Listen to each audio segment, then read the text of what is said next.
Okay, so I just got done watching season 3, episode 6 of Euphoria. And this episode at the beginning, they showed Alamo's childhood. They showed, him as a child. And his mom's a bit of a whore. She, dated this really rich guy. She's, a bit of a gold digger. She dated this guy that was kind of ugly, but he was like really rich. He had like a lot of money. And, he bought her a lot of jewelry and shit, a lot of expensive jewelry. He's also a really nice guy. Him and Alamo got along great. And, he was very religious. They went to church a lot, but then one day, someone robbed him. He got robbed, and his mom was like, you lost. They took literally everything you got. So his mom was like, I'm fucking out of here. You lost everything you got. You got no money anymore. I'm fucking out of here. And she goes and dates some other really rich guy.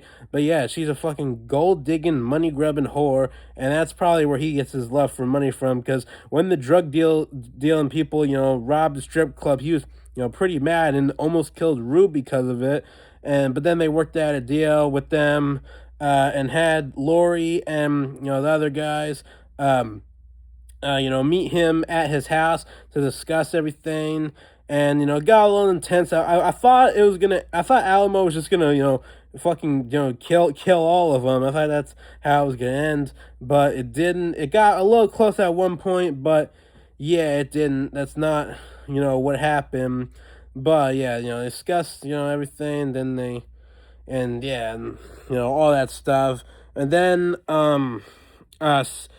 Cassie, got was in the show L.A. Nights, as in the last episode. They said she got the part, but now they kind of rid her into the show permanently because she like went off script, and because like her character was supposed to be like like someone who was like who had this like husband that was like kind of abusive or something, and or like was a bad guy. And so then it like triggered like how her and Nate's relationship is, things are going really bad with him. And she wasn't acting, she was speaking, like she wasn't acting, she was going completely off the script. And they loved it and rid her as a permanent character onto the show.